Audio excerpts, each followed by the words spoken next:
الحمد لله رب العالمين والصلاة والسلام على سيد الأنبياء والمرسلين أما بعد فأعوذ بالله من الشيطان الرجيم بسم الله الرحمن الرحيم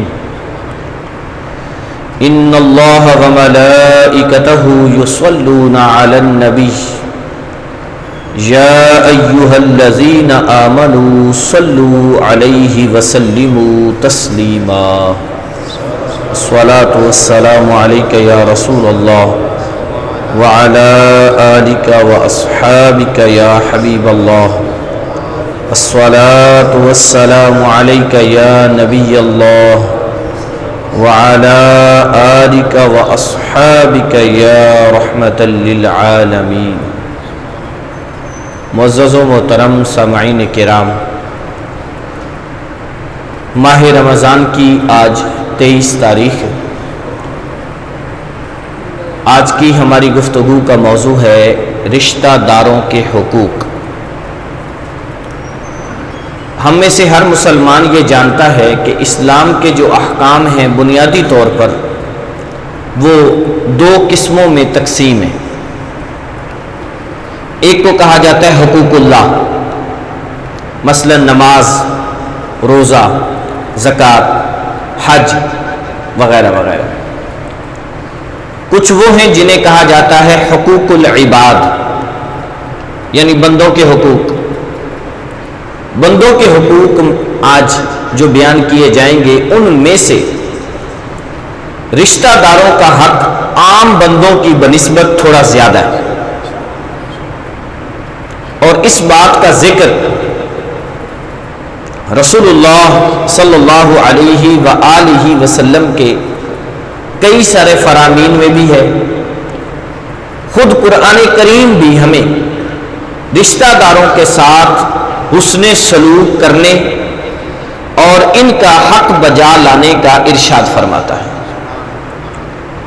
سورہ نساء کے اندر اللہ تعالیٰ فرماتا ہے وَاتَّقُوا اللَّهَ الَّذِي تَسَاءَلُونَ بِهِ وَالْأَرْحَامَ. فرمایا اے لوگو اللہ سے ڈرو جس کے نام پر تم مانگتے ہو، والارحام اور رشتہ داروں کا خیال رکھو.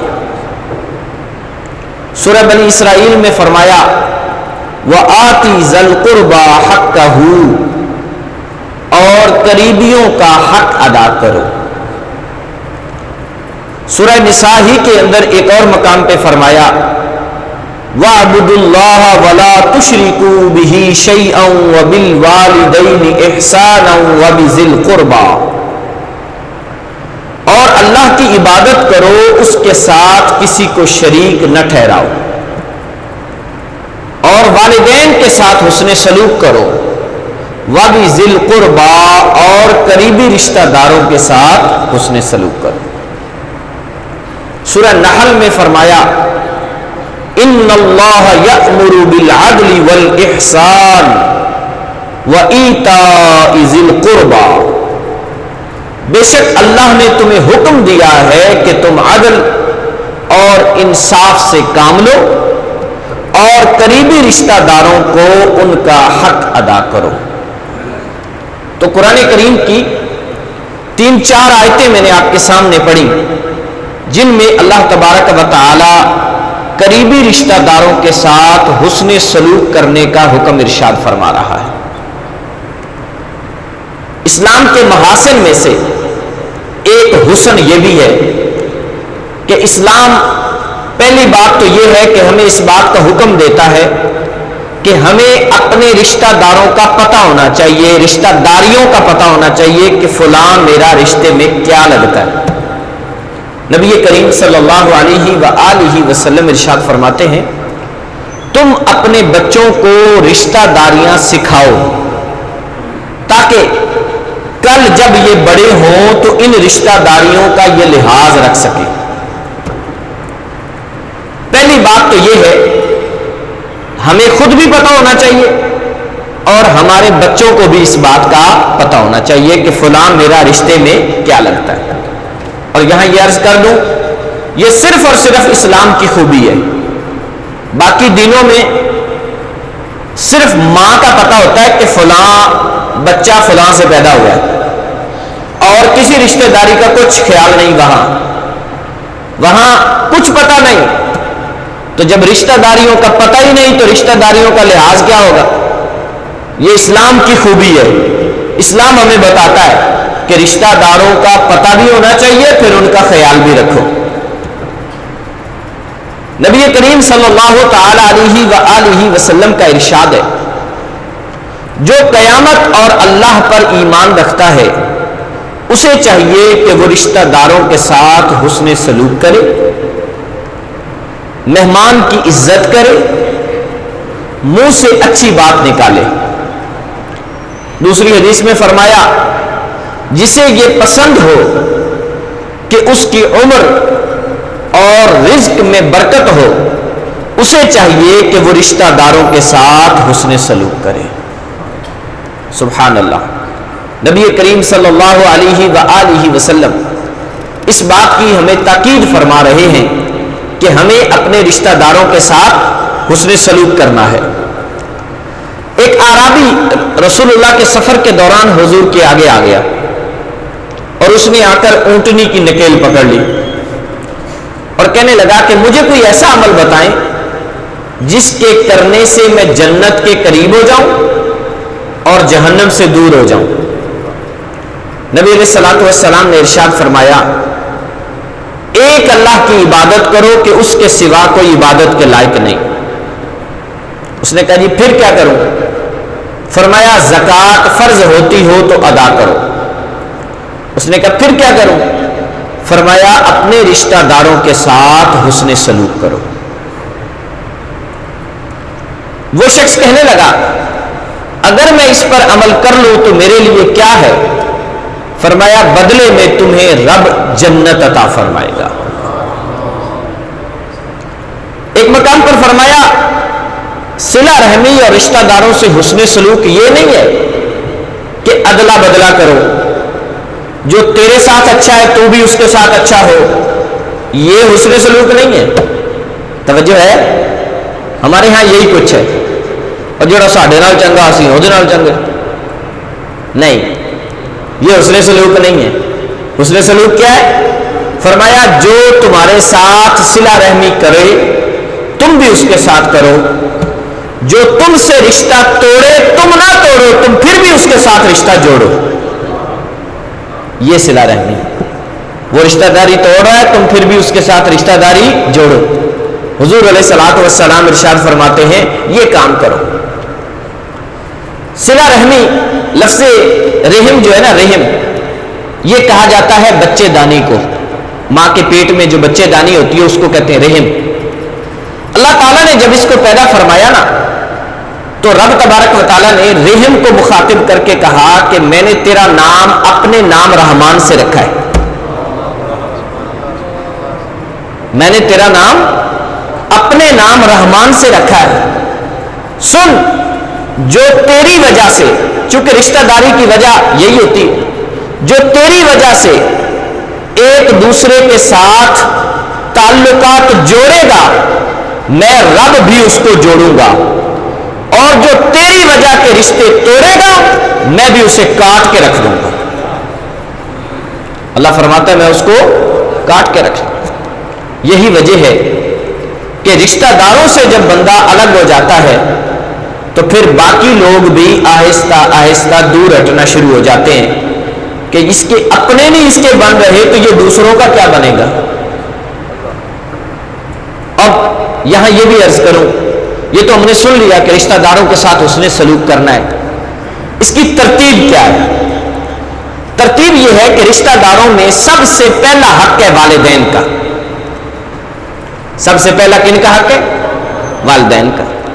نمبر 2 بہن بھائی. نمبر 3 چچا، تایا، خالہ، ماموں، پھپھا، پھپھو وغیرہ. اور چوتھے نمبر پر آتے ہیں باقی رشتہ دار. یہ ترتیب قائم رکھنی ہے. مثال کے طور پر والدین بڑے مجبور ہیں اور آپ والدین کو چھوڑ کر اپنی خالہ کے ساتھ حسن سلوک کر رہے ہیں، اور خالہ کے ساتھ حسن سلوک کی وجہ یہ ہے کہ خالہ آپ کی سانس بھی لگتی ہے نا؟ اب خالہ سے حسن سلوک جاری ہے، اور امی ابو کا حال یہ ہے کہ ان بیچاروں کے پاس دوائی کے پیسے ہی نہیں ہیں، تو اس کا مطلب ہے کہ آپ صحیح صلہ رحمی نہیں کر رہے، رشتہ داری کا لحاظ نہیں رکھا ہوا آپ نے۔ صحیح رشتہ داری کا لحاظ یہ ہے جو مقدم ہے اس کا حق بھی مقدم، جو دوسرے نمبر پر ہے اس کا حق بھی دوسرے نمبر پر۔ اب ان کے ساتھ برتاؤ کیسا کرنا چاہیے؟ نمبر 1 ملاقات، نمبر 2 جب ملاقات ہو تو لطف اور مہربانی والی ملاقات، شفقت والی، پیار والی، محبت والی۔ نمبر 3 ان کی ضرورت ہو تو اس کو پورا کیا جائے۔ نمبر 4 اگر وہ کہیں دور رہتے ہیں پردیس میں تو ان سے گاہے بگاہے رابطہ کیا جائے۔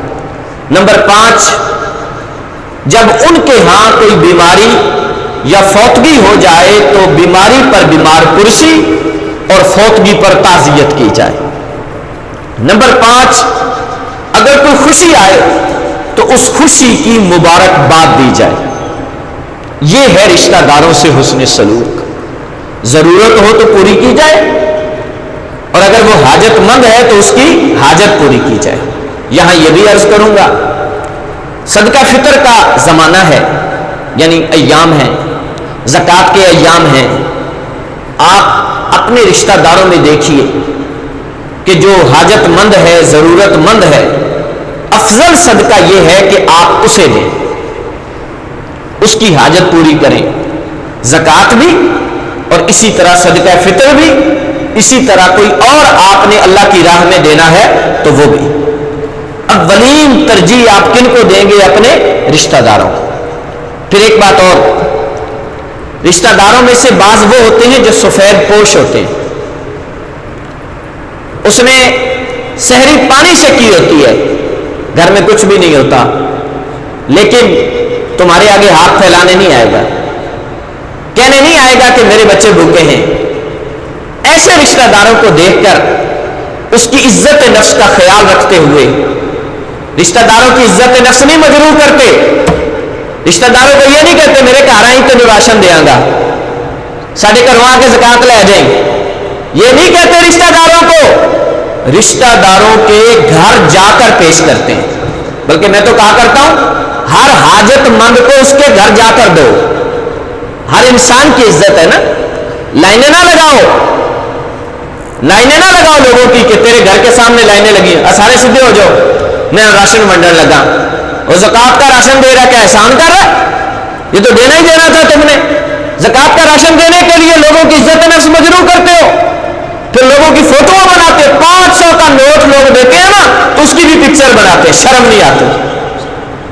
500 کے نوٹ کی بھی پکچر بنتی ہے کہ میں فلانی کو زکوٰۃ دے رہا ہوں۔ ہائے افسوس، کدھر چلی گئی ہمارے ہاں اللہ کی رضا، اللہ کا خوف؟ رسول اللہ کیا فرماتے ہیں؟ کیا وہ حدیث بھول گئی ہمیں؟ حضور فرماتے ہیں جب دائیں ہاتھ سے دو تو بائیں کو پتہ ہی نہ چلے۔ میرا نبی کہتا ہے تیرے کھبے ہاتھ میں بھی نہ پتہ لگے کہ تو کسی نے کچھ دیتا، اور ہم کہتے ہیں کہ سوشل میڈیا پورے کو پتہ چلے کہ میں نے احسان کیا ہے، بندوں پر بھی رب پر بھی 500 روپیہ دیا۔ 500 کی کوئی اوقات ہے؟ درزی 500 میں سوٹ سی دیتا ہے؟ بولو ذرا، سی دیتا ہے؟ وہ درزی نہیں 500 میں سوٹ سی کے دیتا، اور تو 500 کسی کو دیتا ہے تو اس کی فوٹو بناتا ہے۔ ہو کیا گیا لوگوں کو یار؟ ہونا تو یہ چاہیے جتنا بھی اللہ کی راہ میں دے صرف اس لیے دے کہ میرا رب راضی ہو جائے، میرا رب راضی ہو جائے بس۔ تو بالخصوص میں عرض کر رہا تھا رشتہ داروں کے ساتھ حسن سلوک یوں کیا جائے۔ ایک بات اور بڑی قیمتی ہے، آپ تو کوشش کرتے ہیں رشتہ جوڑنے کی، آپ کوشش کرتے ہیں حسن سلوک بھی کرتے ہیں، لیکن بعض رشتہ دار ہی ایسے ہوتے ہیں کہ وہ آگے سے ہر موقع پر آپ کو دکھ ہی پہنچاتے ہیں، کوئی موقع جانے نہیں دیتے۔ تو ایسے موقع پر بندے کا دل تو ٹوٹتا ہے، میں اس کے ساتھ حسن سلوک کروں اور یہ لوگوں میں میری پکڑ کے بےزتی کر دیتا ہے، فلاں کر دیتا ہے، یہ کر دیتا ہے۔ اب کیا کرنا ہے؟ اب بھی صبر سے کام لینا ہے، اب بھی حسن سلوک نہیں چھوڑنا، اب بھی اچھائی کرنی ہے۔ ایک نہ ایک دن وہ خود ہی شرمندہ ہو جائے گا، کنفرم بات ہے، وہ خود ہی شرمندہ ہو جائے گا اور وہ آ کر آپ سے معافی مانگے گا کہ میں نے کبھی کوئی موقع نہیں چھوڑا آپ کو بے عزت کرنے کا، لیکن آپ نے پھر بھی میرے ساتھ بھلائی کی ہے، اللہ آپ کو اس کا اجر عطا فرمائے۔ یہاں میں ایک سورہ نور کی آیت نمبر 22 کا شان نزول آپ کو سناتا ہوں۔ جناب سیدنا صدیق اکبر رضی اللہ تعالی عنہ کا خالہ زاد بھائی ہے اور نام ہے مصطح، میم سین توئے اور ہے، مصطح۔ یہ صحابی رسول بھی ہے۔ جب حضرت سیدہ عائشہ پر منافقوں نے تہمت لگائی نا، اس بات کو ہوا دینے والوں میں یہ بھی شامل تھے۔ جناب صدیق اکبر کے خالہ زاد بھائی ہوا دینے میں یہ بھی شامل تھے۔ جناب صدیق اکبر رضی اللہ تعالیٰ عنہ آپ ان کا ماہانہ خرچہ اٹھاتے تھے۔ اب جب آپ کو پتا چلا نا کہ جس کا میں ماہانہ خرچہ اٹھاتا ہوں وہ بھی میری بیٹی پر تہمت لگانے والوں میں شامل ہے، تو آپ کو غصہ آ گیا۔ آپ نے اس غصے میں قسم اٹھا لی کہ آج کے بعد مصطح کے گھر ایک دانہ بھی نہیں بھیجوں گا، قسم اٹھا لی۔ ادھر سے تھوڑی دیر بعد رسول اللہ صلی اللہ علیہ وسلم کی بارگاہ میں آئے، اللہ تعالیٰ نے سورہ نور کی آیت نمبر 22 نازل فرما دی۔ آیت کا مضمون کیا ہے؟ اللہ تعالیٰ ارشاد فرماتا ہے وہ لوگ جو اپنے رشتہ داروں کے متعلق حسن سلوک نہ کرنے کی قسم اٹھا لیتے ہیں، رب فرماتا ہے کہ انہیں چاہیے وہ اپنی قسمیں توڑ دیں اور حسن سلوک جاری رکھیں۔ قسمیں توڑ دیں، حسن سلوک جاری رکھیں۔